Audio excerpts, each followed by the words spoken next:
Hi guys! Welcome sa Engineered Math Channel. So, ang topic natin ngayon is for Advanced Engineering Mathematics, which is about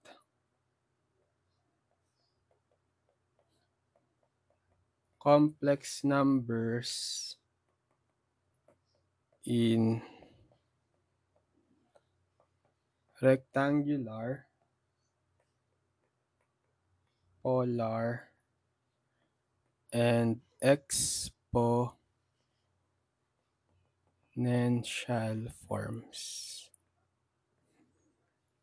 Okay, so 'di ba dun sa previous video ko, na-discuss natin kung paano mag-plot ng complex numbers written in rectangular form sa complex plane.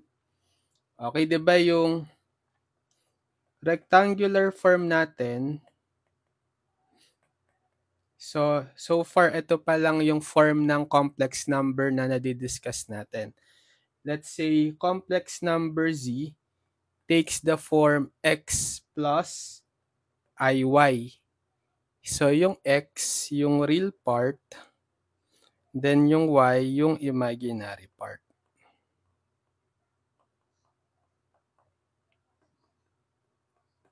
Ngayon, meron tayong other form.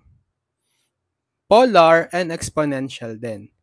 So, paano yung polar form ng complex number given by the rectangular form z is equal to x plus iy?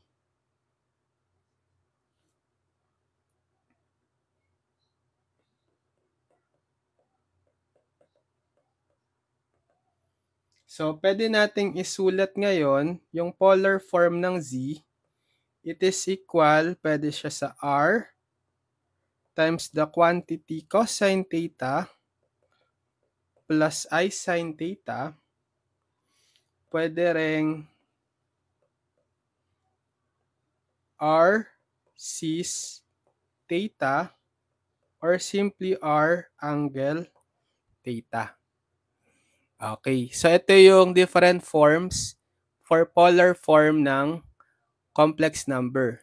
So para siyang ito yung trigonometric, r times the quantity cosine theta plus I sin theta. Etong r cis theta, simple shorthand notation lang for this one. 'Di ba? Para siyang cosine, I, sin, tapos yung theta. Kaya cis theta. C for cosine, I for the imaginary number I, and S for sin, tapos may theta. R cis theta. Ibig sabihin din nito, kapag in-expand mo, R times the quantity cosine theta plus I sin theta. Tapos kapag in terms of angle theta lang, R, tapos yung symbol na angle, theta. Hindi nyo na sinusulat yung cosine tsaka sine. Pero kung i-represent nyo siya in longer form, talagang r times the quantity cosine theta plus I sin theta dapat.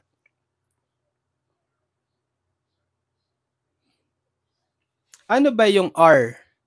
So yung r is tinatawag nating modulus or the absolute value of z.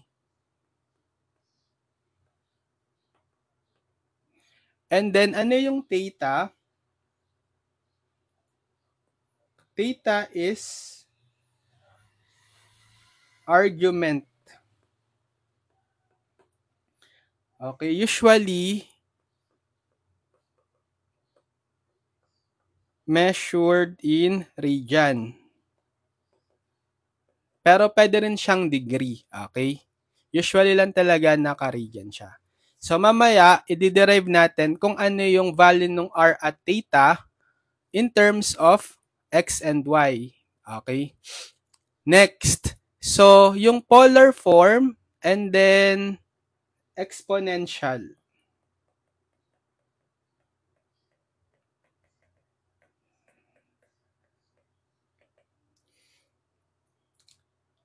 So for exponential form, isa lang, z is equal to r e raised to I theta. Okay? Kasi meron tayong Euler's identity dito eh. na e raised to I theta is equal to cosine theta plus I sin theta.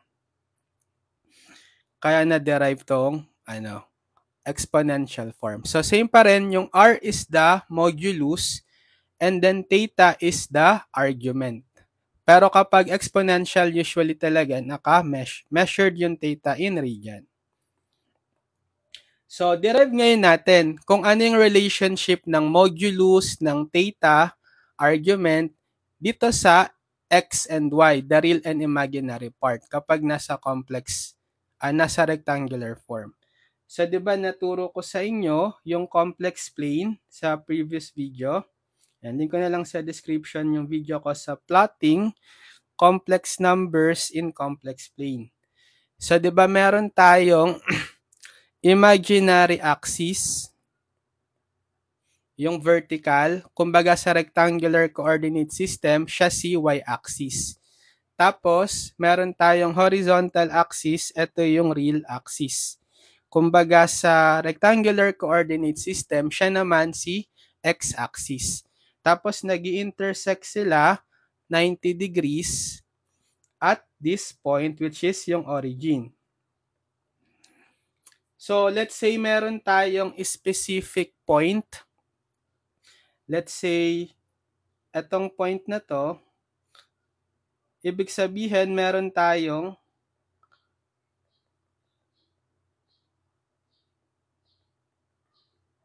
x unit tsaka y unit. Diba? So, ibig sabihin, etong point na to is, let's say, z is equal to x plus iy. So, yung intersection netong x tsaka y, siya si z.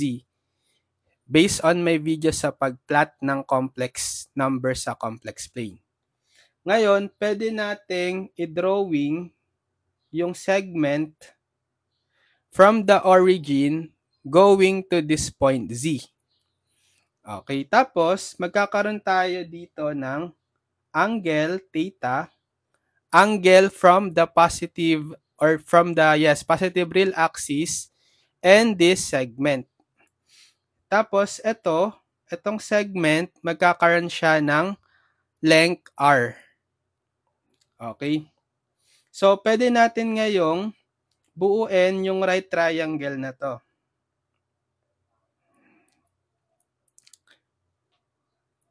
So, sinuperimpose natin sa complex plane yung polar coordinates.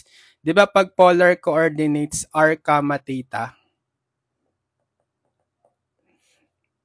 pag rectangular x, y. Okay. So, para makuha natin yung relationship, pwede tayong gumamit ng trigonometry. So, yung value ngayon ng r is, di ba by definition, siya yung absolute value ng c, which is using Pythagorean theorem, square root ng sum of squares nitong dalawang legs kasi siya yung hypotenuse eh. So ito is y din, 'di ba? So square root ng x squared plus y squared by Pythagorean theorem. So isang equation. Ito yung value ng modulus. Square root of x squared plus y squared. Tapos, palaging yung r dapat is greater than 0. Kasi magnitude siya. Magnitude ng z. And then, paano naman kapag relationship nung theta tsaka nung modulus, nung argument tsaka yung modulus r at ni x? Pwede tayong gumamit ng SOHCAHTOA. So, x, relationship ng x, theta, tsaka r, dahil si x is adjacent dito kay theta, tapos yung r is hypotenuse, pwedeng cosine, di ba? So, cosine theta is equal to adjacent over hypotenuse. So, cosine theta is x adjacent over hypotenuse r. Or kapag tinos multiply nyo si r, bale r cosine theta is equal to x. Okay? or x is equal to r cosine theta. Isang equation. Next, paano naman pag re-relate natin si y, si r, tsaka si theta? Dahil si y is opposite kay theta ngayon, pwedeng gamitin si sine. Diba kasi sine theta is opposite over hypotenuse. So, sine theta is, ano yung opposite natin dito kay theta sa right triangle? Y. Over the hypotenuse is still r. So, pwede nating i-cross multiply dito si y para r sine theta is equal to y. Or y is r sine theta. Okay. Next. So, kaya, kapag kinonvert natin yung z in rectangular form, magiging ganito siya. Diba ito yung rectangular form?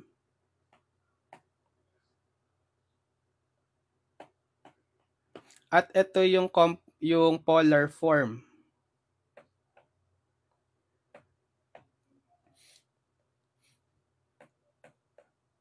Dahil kapag sinubstitute natin si x, ano si x in terms of r and the theta, it's r cosine theta, right?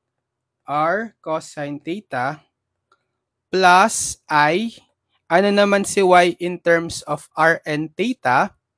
R sine theta. R sine theta. So, pwede nyo ngayong i-factor out dito si r. Kaya r times the quantity cosine theta plus I sine theta. So, yun yung derivation kung bakit ito yung polar form ng complex number na x plus iy. And then, paano naman kapag relationship nung theta with x and y? Pwede tayong gumamit ng tangent. Diba yung tangent theta is equal to, sa SOHCAHTOA, its opposite over adjacent. So, tan theta is opposite kay theta uli is y, over adjacent kay theta is x. So, y over x. So, pwede nyo ngayong makuha yung value ng theta, yung argument, by getting the arctangent or inverse tangent ng y over x. Okay? Yan. So, ito yung important relationship ng rectangular coordinate form ng complex number to polar. Ngayon, dahil sa polar form natin, nag-i-involve tayo ng trigonometric functions na cosine at sine, right? And alam natin na yung cosine at sine is periodic, meaning nauulit yung value nun at what value of theta.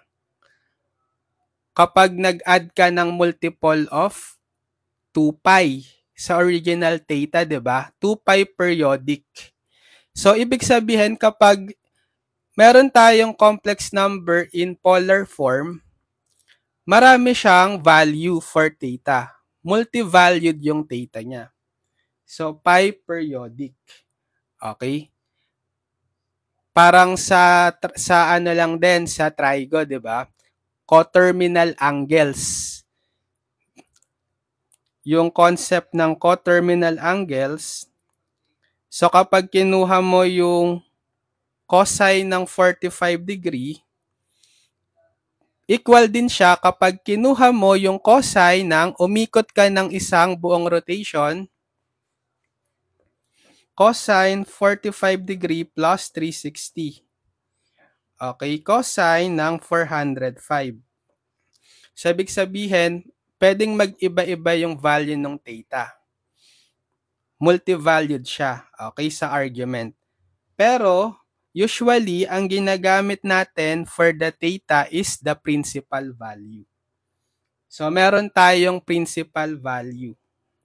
Tinatawag sa complex number. So, principal value of theta, dapat ang interval ng theta is within negative pi and pi inclusive. So, kapag principal value ng theta sa complex numbers, dapat between siya sa negative pi and pi inclusive. Okay, kasi baka mamali kayo, halimbawa nagma-manual computation kayo ng complex number, iba yung mako-compute nyo pag chinek nyo sa calcu. Palagi ang ibibigay sa inyo ng calcu na argument is within this range. Negative pi and pi. Palaging principal value. Okay? So, paano hanapin yung theta? Iba-iba yung value ng theta depende sa quadrant, di ba? So, dahil meron tayong 4 quadrants,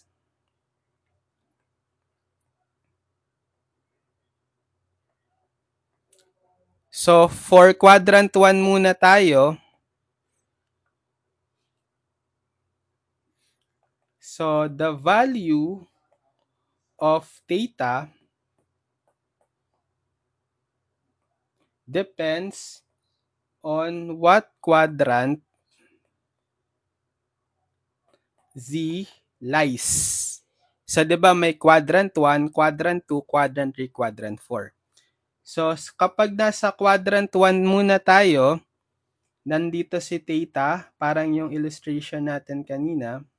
So, ito si Z, x plus iy, r theta, tapos xy. Ang gagamitin nating formula,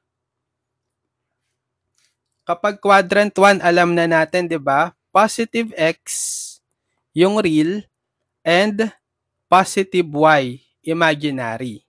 Ang value natin for theta sa quadrant 1 is, ito yung formula, arctangent ng y over x, tapos plus 2 pi n. Ito yung sinasabi kong pi periodic.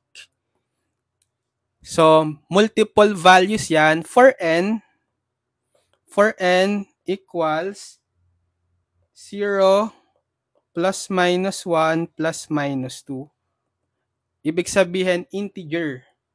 For integer n.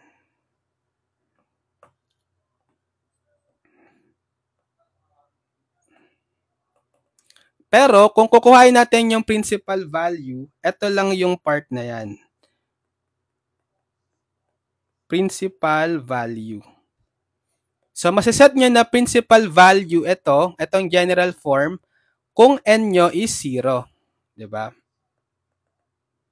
Pero kung nagdagdag na kayo ng 2 pi n, multiple of 2 pi n, let's say 1, plus 2 pi dito sa principal value, okay, hindi na siya yung principal value.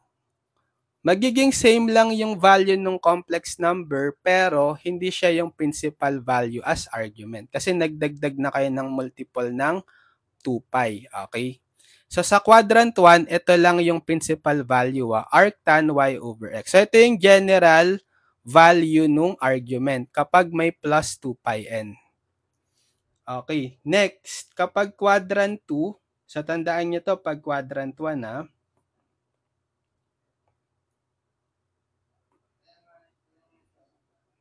For quadrant 2 naman,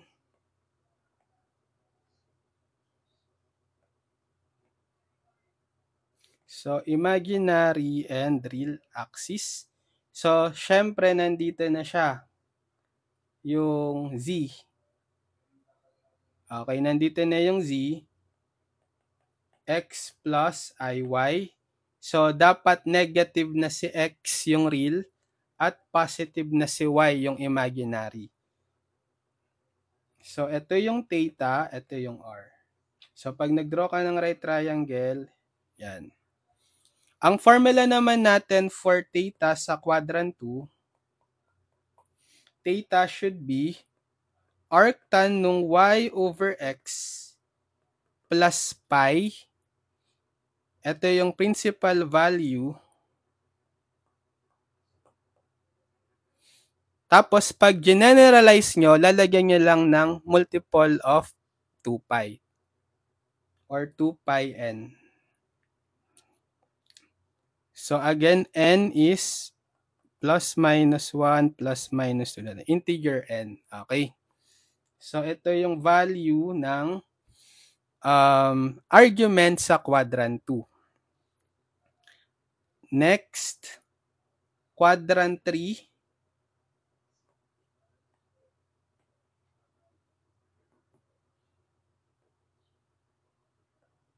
So, imaginary axis, real axis.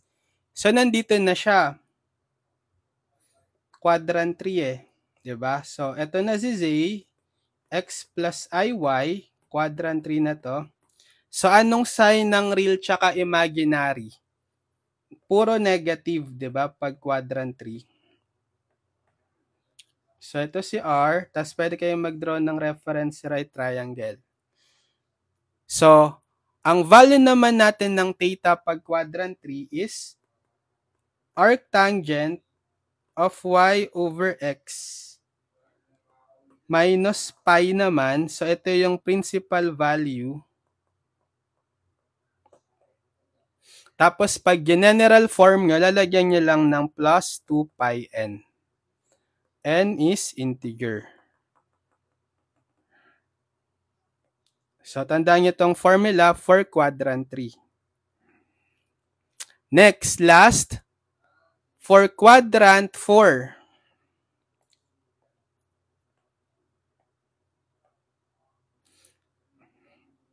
So, imaginary axis, real axis. So, pag quadrant 4, nandito siya. So, let's say ito yung z natin, x plus iy. Ano naman yung sign ng real part at imaginary part pag quadrant 4? Diba kapag real part, positive. Kapag imaginary part, negative. Yan. So, dito ko ilalagay ngayon yung theta.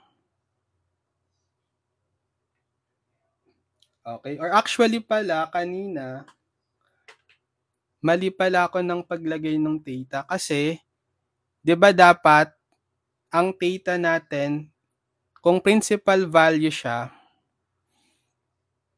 dapat sa negative pi,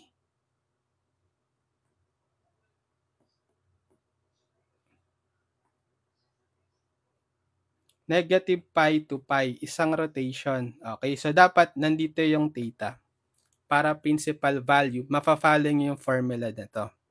Ngayon, pag fourth quadrant, dapat nandito yung theta. Hindi pa ganun na. Para principal value. So, dito nyo ngayon i-drawing yung reference right triangle. Tapos ito si R. Okay? So, ang theta value naman natin kapag quadrant 4 is, so arctan ng y over x na lang, ito yung principal value.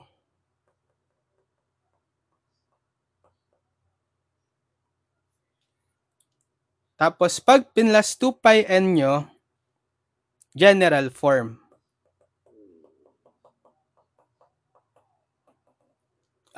Nakalimutan ko lagyan ng 1 pala. 1, 2. Yan. Integer n. So, dito kapag pinlagay nyo yung sa formula, as is yung mga sign ng x and y. So, hindi ko nilagyan ng absolute value. Okay. So, ito yung formula for argument sa quadrant 4.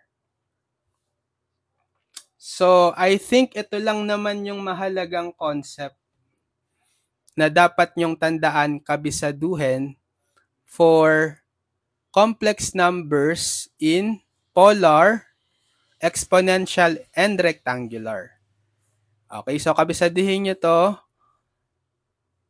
Tapos, para ma-illustrate natin itong concepts, mag-solve tayo ng problem. So, ang gagawin natin ngayon is magko-convert. Magko-convert ng complex number in rectangular to polar or vice versa. And even exponential. So, sige, sa unang part, ang gagawin natin is write the given complex numbers in polar form and exponential form. So, bale, ang given natin is rectangular. Iko-convert or isasulat natin yung rectangular sa polar and exponential. Okay, so for number 1, z is equal to 2. So, paano kapag z is equal to 2? So, para ma-visualize nyo, pwede nyong i-graph.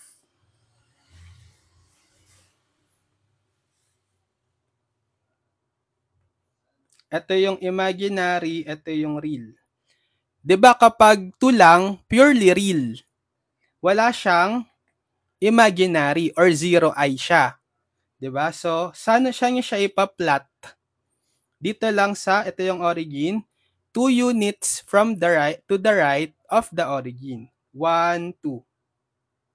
Okay, so ito si z is equal to 2.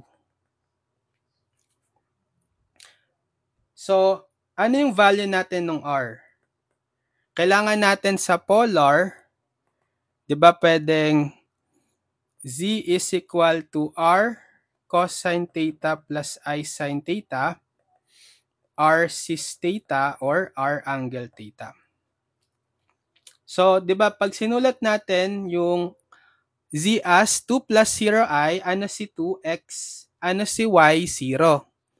So, sa formula natin for r is square root of x squared plus y squared. Substitute nyo, square root of x is 2 plus y is 0, so 0 squared. 2 squared plus 0 squared is 2 squared or 4. Square root ng 4 is 2. So, r is 2. And then for the theta, so sa theta, paano kapag wala siya sa any of the quadrant?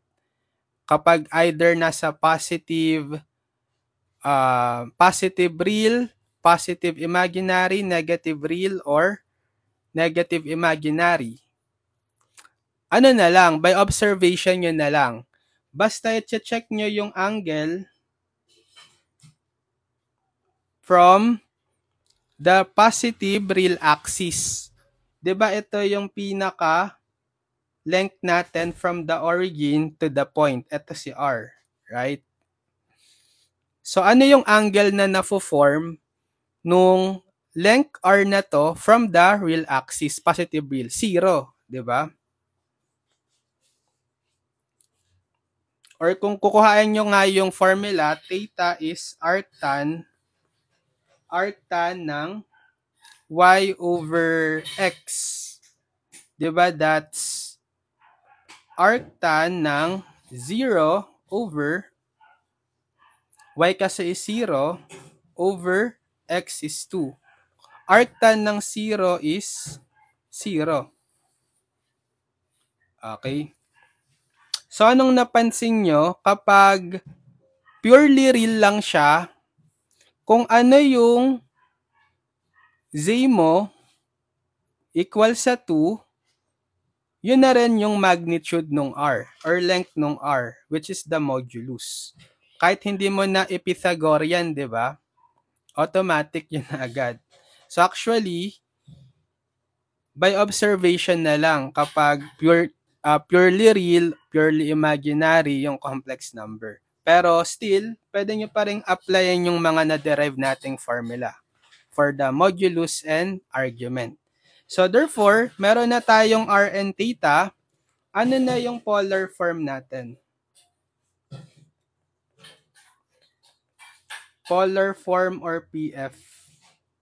Bale, 2 is equal siya sa 2 cosine 0 plus I sin 0. Or wag natin lagyan ng degree kasi naka-radian pala. Ito yun na, yung finalo nating format for polar and complex. So, pinlagin ko na yung r na 2 tapos yung theta na 0. Ano pa yung pwedeng other form pag polar? Bale, 2 cis 0. For r R cis theta form, di ba? R is 2 tapos cis theta 0. And then, kapag yung ginagamitan ng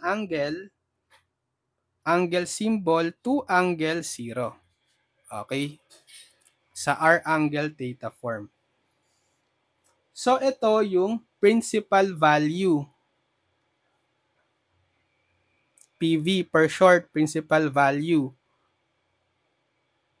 Pero, pag general form, dapat mag-a-add kayo ng plus 2 pi n.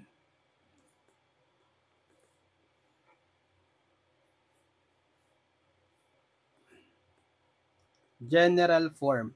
Kasi 'di ba yung theta formula natin kanina, naglalagay tayo ng plus 2 pi n para general value. So pag general form, lalagyan niyo lang to lahat ng plus 2 pi n. So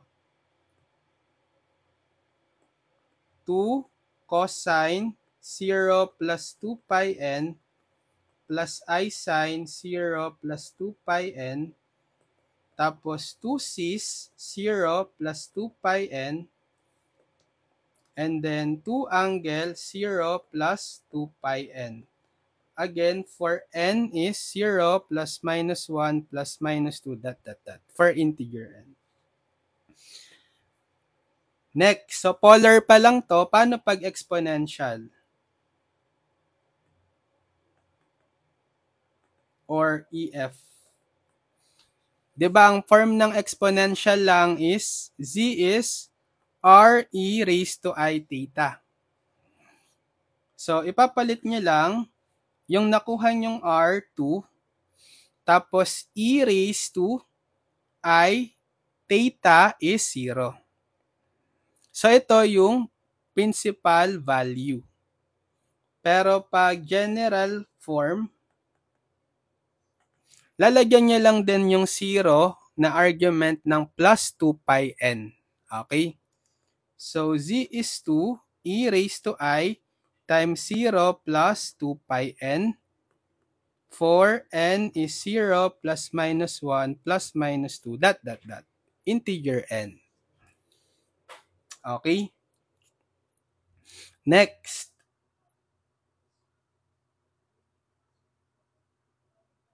Number 2, paano kapag z natin is negative 10? So, purely real pa rin, naging negative lang yung sign. Kanina kasi sa 1, purely real lang na 2 pero positive.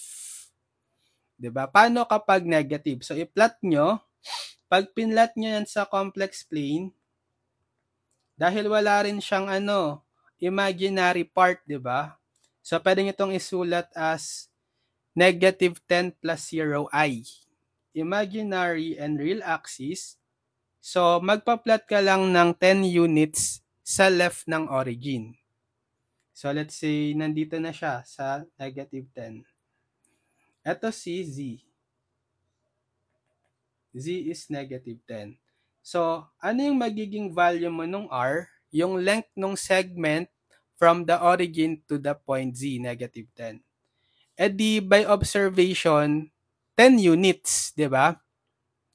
Kasi ganyan din yung units or difference ng units from the 0 to the negative 10, 10 units. Yan na rin yung magiging length ni r or yung modulus.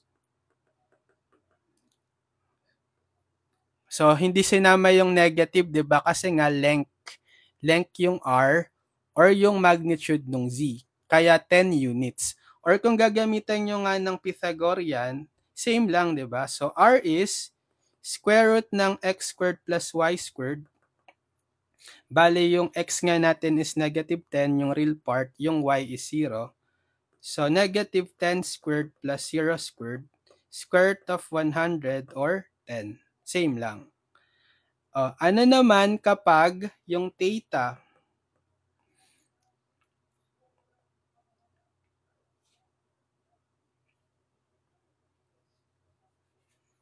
So, kapag theta, nandito siya sa positive, pwede itong kasi is positive pi and negative pi. 'Diba? Anong gagamitin yung theta pag ganito or pag ganito? 'Diba yung theta palagi is the angle between the positive real axis and the segment from the origin to the point. Etong r length na to. So para principal value, ano yung principal value dapat, 'di ba? In between si theta sa negative pi and pi, pero inclusive dapat yung pi. Okay, so dapat yung pi natin ay yung theta natin is positive pi para pasok siya sa principal value. Yung negative pi kasi hindi siya inclusive. Coterminal sila pero hindi inclusive si negative pi sa principal value, si pi. Kaya pi yung gagamitin natin as the theta for the principal value. Okay? So therefore,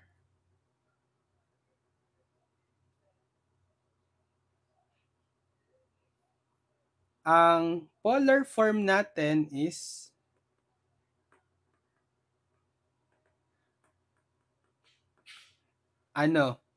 pwede siyang z is equal to r, which is 10 times cosine theta is pi plus I sin theta pi, or 10 cis pi, or 10 angle pi. Ito yung principal value. Pero kung general form nung complex number, lalagyan niya lang to ng plus 2 pi n. So z is 10 times cosine pi plus 2 pi n plus I sin pi plus 2 pi n, or 10 cis pi plus 2 pi n, or 10 angle pi plus 2 pi n. For n, 0 plus minus 1 plus minus 2, dot. So maraming ibig sabihin, marami talaga kayong value. Pwedeng kapag inassign mo si n is 1, magiging cosine 3 pi. Diba? I sin 3 pi. Pero pag principal value, cosine pi ka lang dapat. Tsaka sin pi. Paano naman kapag exponential form? So z is e raised to r e raised to I theta. So yung r natin is 10, then e raised to I theta is pi. O I pi, or sige, na lang, e raised to pi I. So ito yung principal value. Kapag general form, so lalagyan nyo lang ng plus 2 pi n dito sa pi. So 10 e raised to pi plus 2 pi n I. For n is 0 plus minus 1 plus minus 2, dot. Actually, pwede nyo yung ma-compute sa calcu. Sige, tuturo ko na sa calcu. Kahit hindi nyo to imano-mano, kung may calcu kayo, mako-convert na yan sa calcu. Sige. Dun sa number 1, z is equal to 2 tayo, di ba? So, lalagyan nyo yung mode ng calcu sa complex. Sa 2. Tapos, i-input nyo yung rectangular form na 2. 2 equal. Then, shift ups. Hindi na pala kailangan ng shift. Sorry. Ulit. So, nasa complex mode na tayo. Mode 2. Tapos, yung complex number natin is 2 lang. Equal. then apps 1, r angle theta 2. So, kasi, automatic sa calcu, kapag 0 yung argument mo, hindi nyo na nilalagay na 2 angle 0. Kaya, modulus lang yung in-include. Pero, ibig sabihin nito is automatic. Pag walang nakalagay na angle, theta, sa calcu, 0 yon. So, same lang sa sagot natin na 2 angle 0. Tapos, sa number 2, z is negative 10. So, negative 10 equal, then apps 1. So, 10 angle 180. Pero, kung igagawin niyo siyang rad, naka-degree kasi tayo shift setup 4. So, 10 angle pi. Same ba sa na-compute natin? Yes, 10 angle pi. So, pwede nyo na lang i-directa sa calcu sa complex mode. Pero syempre, tinuturo ko yung concept sa inyo. Kaya, minamanual solve natin using the formula. Okay? So, pang-check nyo lang sa calcu palagi yung, pwede nyo lang pang-check lagi is calculator for your answer sa manual computation, ha?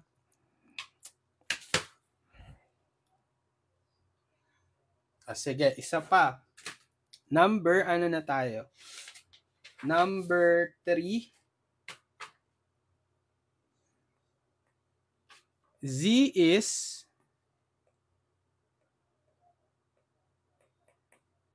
naman sa negative 3i.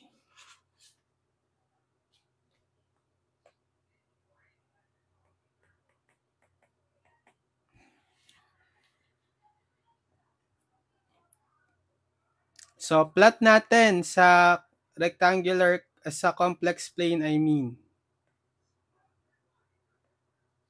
So, meron tayong imaginary and real axis. So, dahil purely imaginary lang tayo, okay, pwede rin naman natin tong isulat as 0 plus or 0 minus 3i. Ibig sabihin, x mo is 0, yung real part, y mo is negative 3. So, sa negative, imaginary axis tayo magpa-plot. Ito yung origin, dapat 3 units below kasi negative 3i. So, 1, 2, 3, ito na yun. Ito na si z, negative 3i. So, kapag dinrawing nyo yung segment from the origin to that point z, siya si r. Yan yung length ng r or yung modulus. Length ng segment. So, ano yung value ng r? By observation, yung magnitude ng z or yung length nitong segment from the origin to z. E di, 3 units din, di ba? 3 units kasi negative 3. Or kahit gamitan nyo nga ng Pythagorean, yung formula natin, r is the square root of x squared plus y squared. Square root ng x is, di ba, 0 plus y is negative 3 squared. So, square root ng 0 squared, 0 plus negative 3 squared, square root ng 9 or 3. So, paano naman si theta? Okay, so si theta, by observation, anong gagamitin natin? Ito or ito? Etong theta na to or etong theta na to? Kasi dapat principal value, di ba? Ang principal value ng theta is nasa pi, negative pi, between negative pi and pi inclusive. So kapag ito yung rotation natin, positive theta yan, 270 degree or 3 pi over 2, right? Hindi siya pasok dito sa principal value. So dapat ganito para Anong value kapag ganito yung rotation? Negative, di ba, kapag clockwise? Positive to kasi counterclockwise. Positive 3 pi over 2.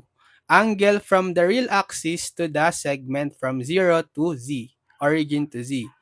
Ngayon, kapag pa-clockwise, negative. Negative 90. Ito, di ba? 90 degree yan.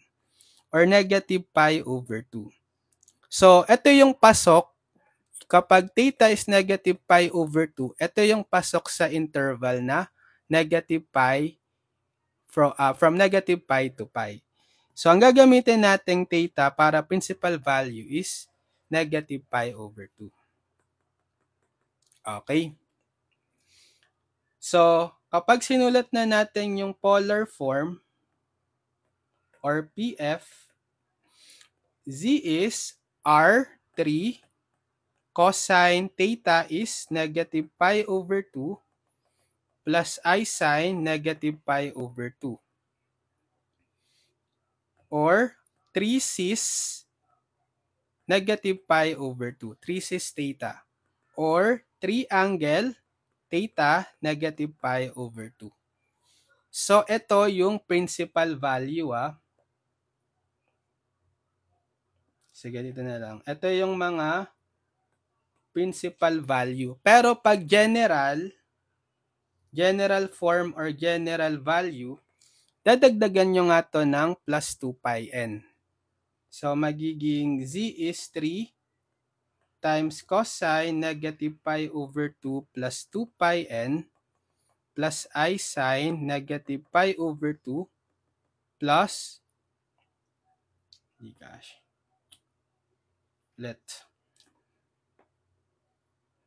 So, z is 3 times cosine negative pi over 2 plus 2 pi n plus I sine negative pi over 2 plus 2 pi n. Then, 3 cis negative pi over 2 plus 2 pi n or 3 angle negative pi over 2 plus 2 pi n. For n is 0 plus minus 1 plus minus 2. Integer n. Next, exponential form or EF. So, z is r e raised to I theta, di ba? So, substitute yung value ng r, 3. And then, e raised to I theta is negative pi over 2. So, ito yung principal value. Kapag general value natin, or general form, dadagdagan nyo lang to ng plus 2 pi n. 3 e raised to negative pi over 2 plus 2 pi n quantity times I. For n is 0 plus minus 1 plus minus 2. Okay? So, check natin sa CalQ kung tama ba. Ang i-input natin is negative 3i. Iko-convert sa polar. So, negative, again, dapat nasa complex mode, mode 2. Tapos, lagyan nyo sa radian. Shift, set up 4. So, input nyo, negative 3i equal, and then, ups 1 para ma-convert siya sa polar. Diba tama? 3 angle negative pi over 2. So, diba palagi ang kinukuhang value ni CalQ for theta is the principal value. Okay, negative pi over 2. So, tama yung R natin. R is 3. Tapos, yung theta is negative pi over 2.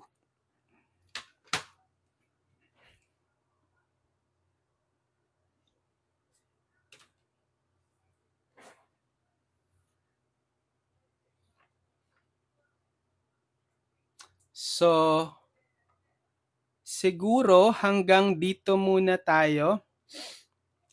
Nakasolve pa lang tayo ng 3 problems. tutuloy pa natin syempre para mas ma-expose pa kayo sa maraming problems. Magkakaroon pa tayo ng part 2 for this topic. Anong topic to?